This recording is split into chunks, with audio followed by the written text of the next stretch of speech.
everyone, I'm Angelena. I am CEO and founder of my production company, Crystal Heart Productions, and my record company, Crystal Heart Records. I have just finished producing my documentary feature film called Angelena Changed the World. People often ask me, what is my film about? And when I tell them that, well, it's called Angelena Changed the World, I always get the same quizzical look, this little sense of curiosity, and they always want to know more. Well, it's about my life, and I've chronicled my story from the beginning to now.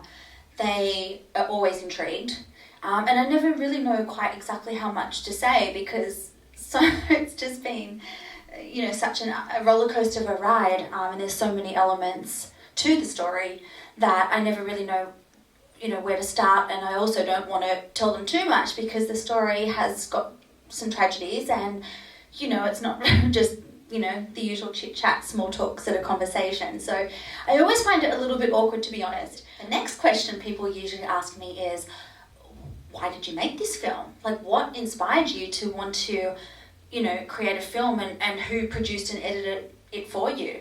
So when I tell them that actually I did the whole thing, I'm a one-woman show, they also give me this look, and I'm like, yeah, it's definitely been a labour of love. I am beyond passionate about my story and what I believe in, and this sense of justice and right and wrong, and equality for women and all of humanity, really. And that's really been the driving force behind why I do what I do. And I think, it's interesting because with my music, I wrote this back from 2007 when my amazing dear soulmate Eric Dearby passed away, my fiancé. That was suddenly and unexpectedly, coming up to 10 years actually in August. So he'd already written the instrumentals for me, and we'd got engaged and everything was just rocking and life was amazing. And out of nowhere, my life was turned completely upside down and living my worst nightmare. So once I had written the first song, I was moving on, which was Tragic Fairy Tale. I've spoken about that previously in my film. And it really just went from there. It was completely organic. I was in emotions that I could never even imagined, the depths of the sadness and the grief and the pining and the, everything. It was the right time to write the songs. I mean, I've said to myself, if I can't write the songs now with these emotions, then when can I, and it was dedicated to Eric, for Eric, who had spent his hours, nights and days, years tirelessly writing the instrumentals for me, and this was my gift back to him. And I realised by the second song that my heart was starting to transform. I was moving forward in my grief, and even though it was still a roller coaster and ups and downs, it was evolving, it was transmuting, I was transforming. And some days you'd feel like you'd taken steps forward, and then other days obviously you'd gone backwards. But it was moving, and I did have that sense that maybe I won't always be feeling this low. And as I was writing the songs and expressing my feelings and looking at my emotions, and rather than being afraid of them, it was helping me to heal. And people talk about that cathartic healing experience with art, whether it's painting, whether it's writing, whether it's music, or gardening, or whatever it may be. I guess I'd heard it, but I never really had experienced it for myself until Eric's passing.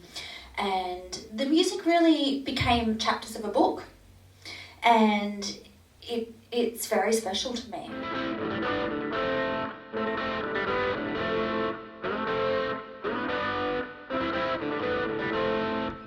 Once upon a time, in a land far away, there lived a guy, tall, dark, handsome. He met a girl, they fell in love with their heart and soul. Then as time rolled by, they were on a high, living their own dream.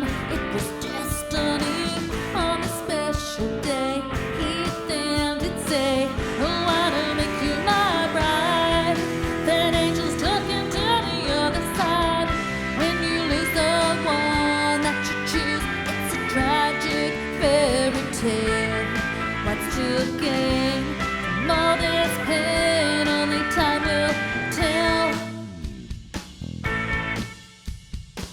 She could not breathe, total disbelief.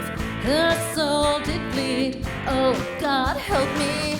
In bed they lay, while in your blade, cherished every moment at his side. She felt her spirit shatter as he died. When you lose the one that you choose, it's a tragic fairy tale. What's to gain from all this pain? Only time will tell. Only time will tell. Was a total eclipse of the moon, and darkness filled their room. Late at night, angels held them tight and whispered in their ears, have no fear. True love can never die. When you lose the one that you choose, it's a tragic fairy tale. What's to gain from all this pain? Only time will tell. Life takes a turn, is there something to learn? No, I can't comprehend, but I know, yes I know, this is not the end. True love can never die. This next song I'm going to be singing is actually the next chapter in the book, so to speak. It's a song about unconditional love. It's called Live Forever, and this was the next chapter in my healing journey. I wrote each song like a chapter of a book, and I noticed that every time a song was written, such as Tragic Fairy Tale, that was the first one, and then I moved on to Live Forever, I could feel my heart was slowly healing, but I was looking at different aspects and from different perspectives of my grief and my pain, and looking obviously at the bright side and seeing that light at the end of the tunnel. And of course I had days where I really didn't know how I was going to move forward and how I was going to get through this, but the music really helped me explore my emotions, and it gave me an outlet really to express myself. And I am eternally grateful to Eric for giving me that gift, because I honestly believe that without it, and I know that this just sounds so hard for me to even say out loud, but I really don't know if I'd be here without it. I feel like it really saved my life. It gave me the focus, it gave me a determination and something to strive towards. I mean, we had worked on this, as I said previously when I was talking about Tragic Fairy Tale, that, you know, we'd worked on this tirelessly for so long, and we were so in love, and this was our baby. I couldn't let him down, and I had days where I was like, you know what, I'm just done, you know. But then I'd think about our music and think about him, and I just wanted to make him proud. If he could still see me from heaven or wherever, whatever that is, you know, wherever the next level is. I just wanted to complete. I made the promise at his bedside that someday, somehow, I just don't know how I'm going to be with him gone, but I'm going to finish this. And in 2016, here we are. I'm ready. You know, I'm ready to tell my story. And I think Live Forever, which was the second song, you know, Tragic Fairy Tale really explored the aspect of, you know, the dreams that you have. And that's part of the grief, is that you're pining and grieving for the life that you thought you were going to have. It's not just losing that person. It's really everything that entailed. And you go from we to me. And that transition is very difficult. So, you know, the next chapter, I can't quite remember exactly how many weeks it was later after Tragic Fairy Tale was completed, but I was living at my mum and dad's in Orange, New South Wales, a beautiful part of the country, and a place that I really hold dear to my heart. It was very tranquil and peaceful, down to earth. The people there are lovely, very natural, and I was surrounded by animals and our beautiful Australian fauna and flora, and kangaroos every day at the property, and you know, I packed up our apartment in Potts Point. I just needed that peace and quiet, and that's where I wrote the album over the next 6 months. And with Live Forever, I really wanted to explore that moment when he did pass away, that real moment in hospital, and what that was from both our perspectives, not just mine. He didn't want to leave me either. So, and it's really about unconditional love, when you just respect someone that much, you understand that we're all on our spiritual journeys. I can't control that. And he was heading home. And I had to give him my blessing. I wanted to give him my blessing and tell him that it's okay, that we will be together one day, whether it's right or wrong, true or untrue. It makes my heart feel at peace. And I think that's the most important thing, really, isn't it? I mean, that's what healing's all about, and that's what love's all about. It's supposed to bring you peace and harmony. And it's about wishing your best friend and your soulmate, well on their journey, and knowing that one day, hopefully, God willing, we'll be together. And that's exactly what Live Forever is all about. So, it's funny because you have the pain and the tragedy and these emotions that are just so, I say that 2007 was the year that I cried 1 trillion tears, well, actually into 2008, but on the flip side, it's about turning the tragic into magic, and the two live parallel. I totally believe that there's nothing to get over, it'll always be, but you also see from a different perspective, and you remember the good times, and you know that connection can never be broken. I mean, as I say in Tragic Fairy Tale, true love can never die. I think we all know that. I think we've all had pets or parents, grandparents, best friends, that that can't be broken. It's intangible, just like music, and that's the magic. I'm going to sing Live Forever.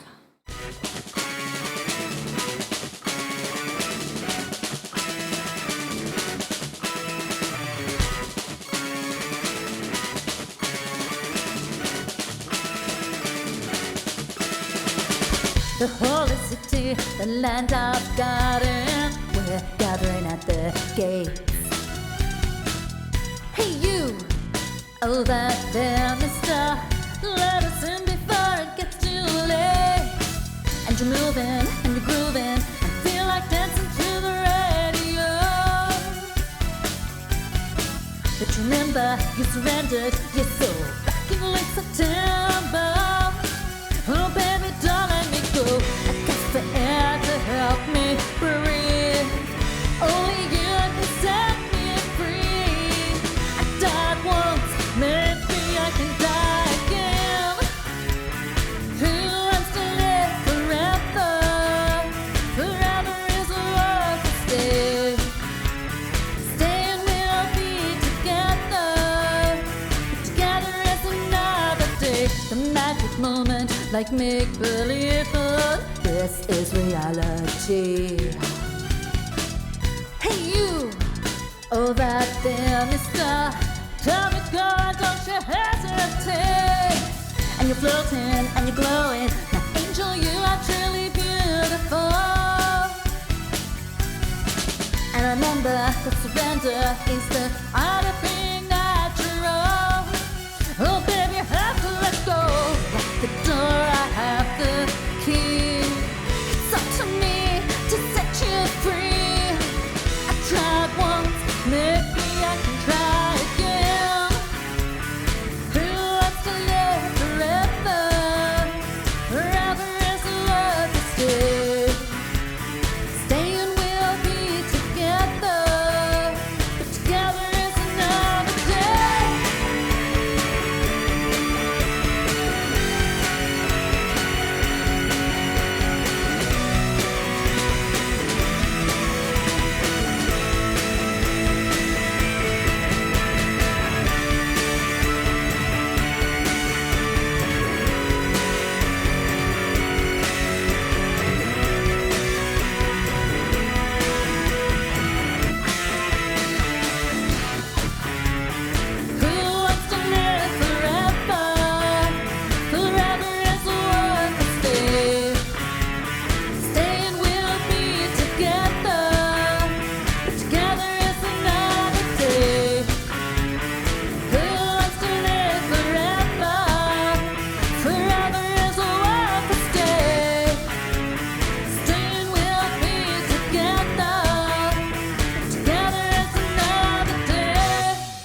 a labour of love, but once again, like the album, it had a very intense healing effect on me. I got to look at not just the violent attack that I experienced in 2012 or the passing of my beloved Eric, but also the magical times and how this journey all began and how I did become a model, or how I was dancing in film clips, or how did I end up in movies.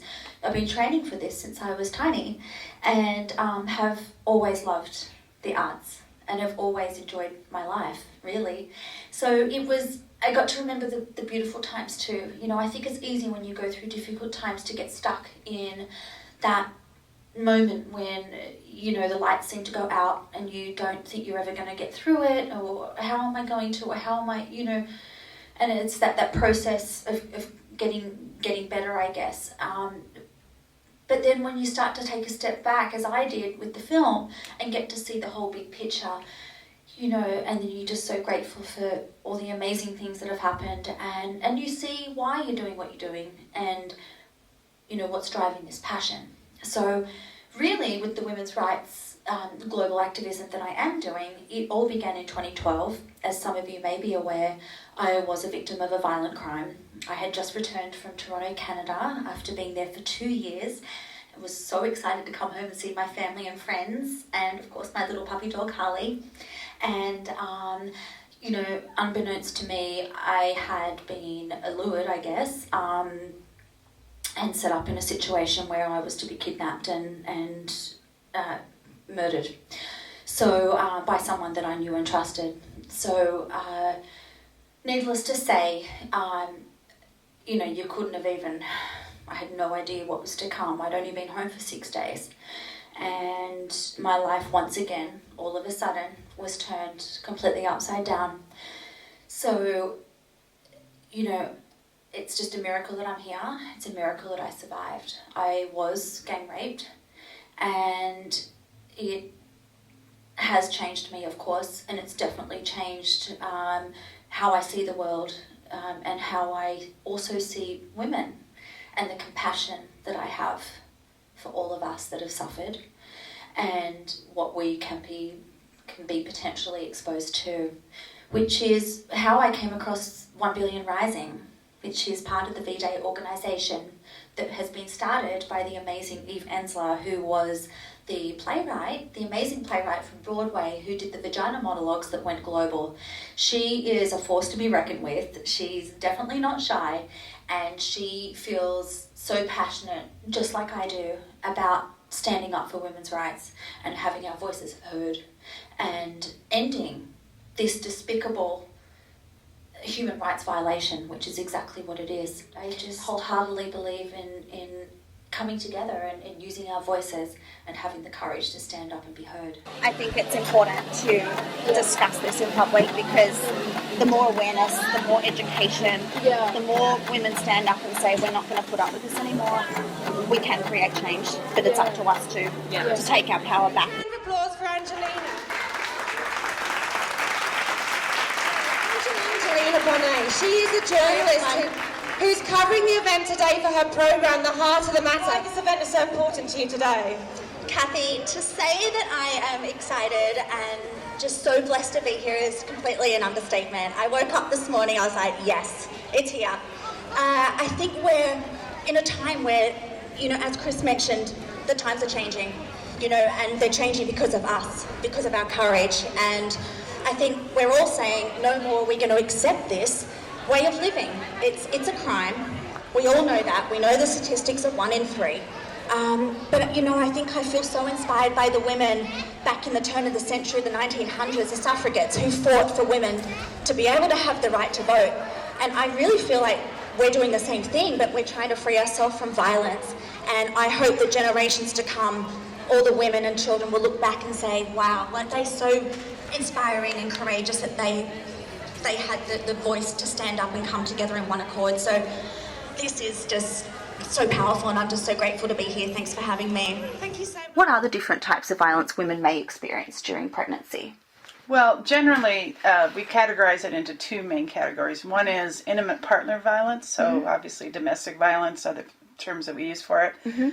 And the other is it's been called different things like facility-based violence or institutional violence, but it's violence that happens in the hospital or the clinic or wherever the woman is getting her care. By health providers. By healthcare providers. Right. And I think probably most people are not as aware that just being pregnant puts a woman at higher risk for violence. I think the one that almost nobody really knows too much about, unless they've experienced it, is that there's actual violence within institutions. And primarily, this is looked at as a global phenomenon, and it's looked at because there are certain countries where it's just very common in the culture. But it does go on even in developed countries like our own. You know, we're now at that point where we're saying enough is enough. Exactly. Of all kinds of abuse. We're not just talking rape. We're not just talking incest. We're talking about violence against women during pregnancy. We're talking about the murder rates. We've had it. I think we're at that point now. I think we have to support one another. Right. Because women, you know, sometimes are very focused on taking care of other people, pleasing other people, etc. And I think we have to support one another to say, we absolutely deserve the best care. We absolutely deserve to stay in power and make our choices. It's our body. Just like we think about that with reproductive choices, we need to think about that with pregnancy and birth. Absolutely. And, you know, and if we have a bad experience, think about the next woman. Yes. Think about the next 100 women. Yes. They're going to possibly have that experience that you just had. And is it tolerable to you to let that go on? And if, hopefully not. And you will say something, do something. As the World Health Organization states, this is a global human rights issue.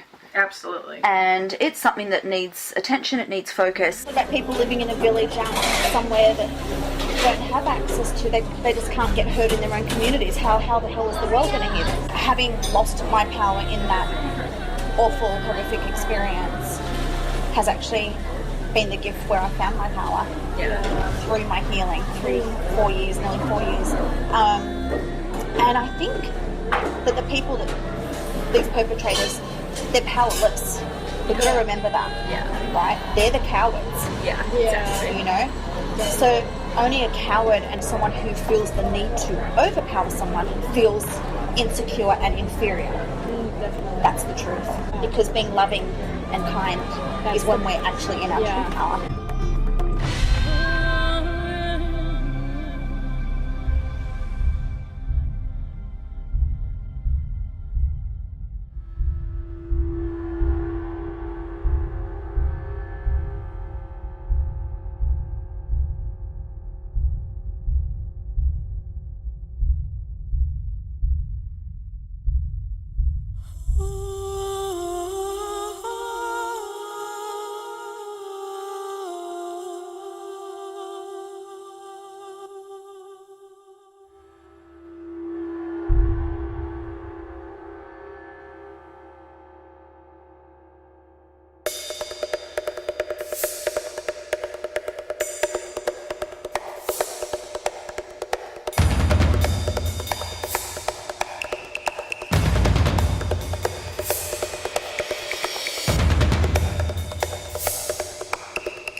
We're in a time of revolution. I raise my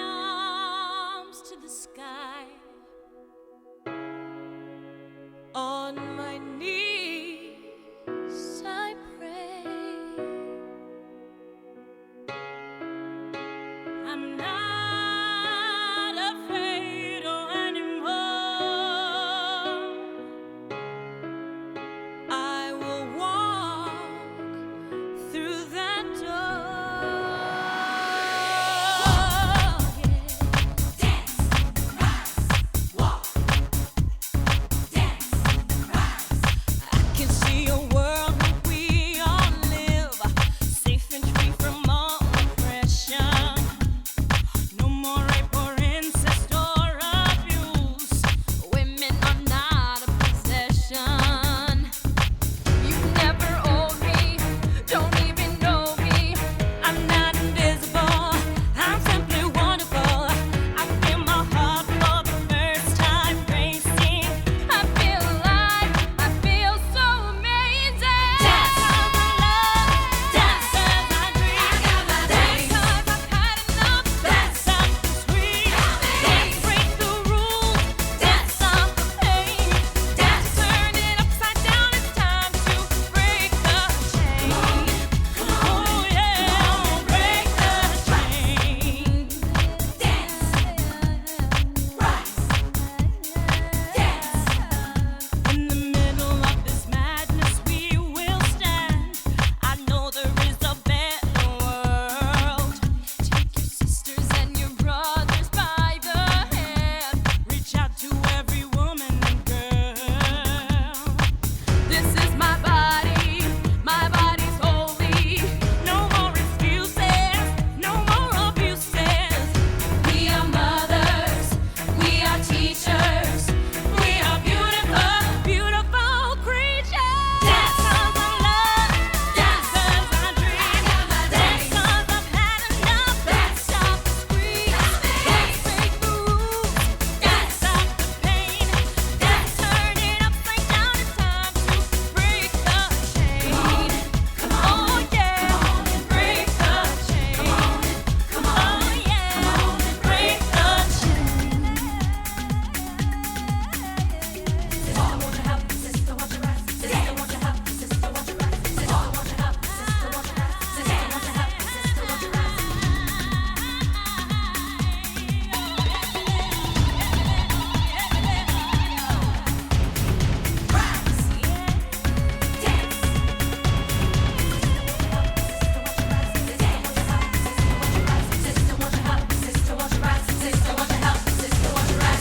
This is my body's holy. No more excuses, no more abuses.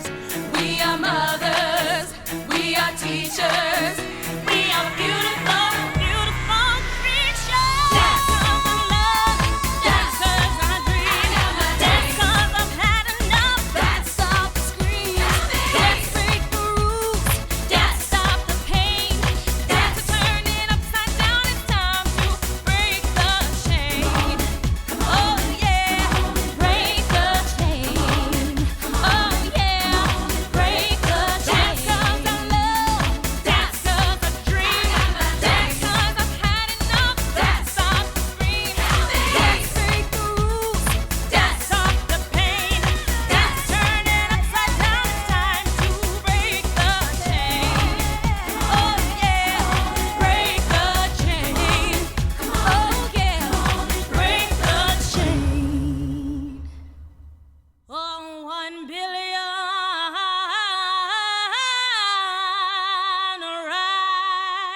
rising.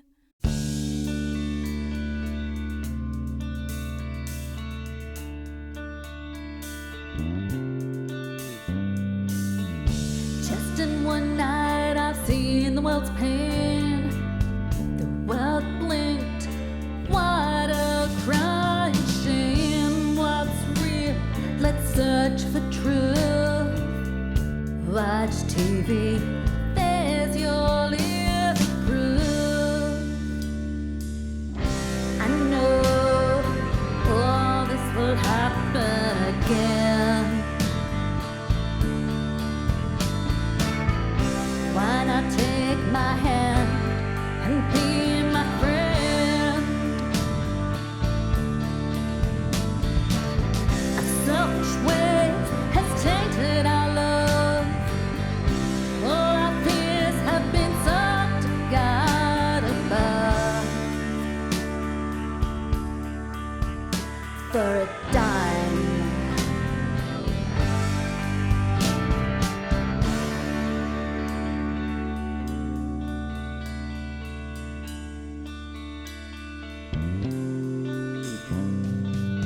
we know what goes on, we choose to ignore. It's not my problem, she's just another whore. How can we stand by when it stares us in the eye every day? Every hour a child takes the last breath away. We live our lives through truth or dare. We did our leaders, but our leaders didn't care for truth. For truth.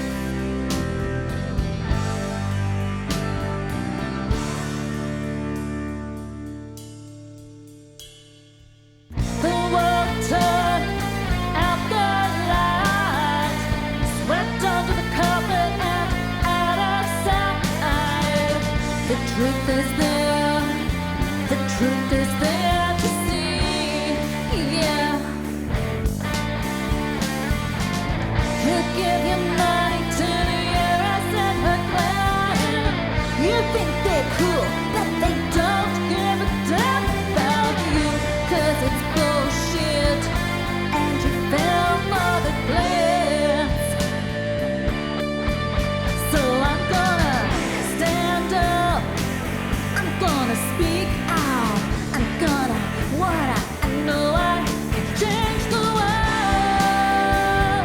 I'm gonna change the world, be the spotlight. Why is it all about how we look? I'm gonna change the world, hate this, kill that. They preach world peace while they tell us together. You and I can change this world today.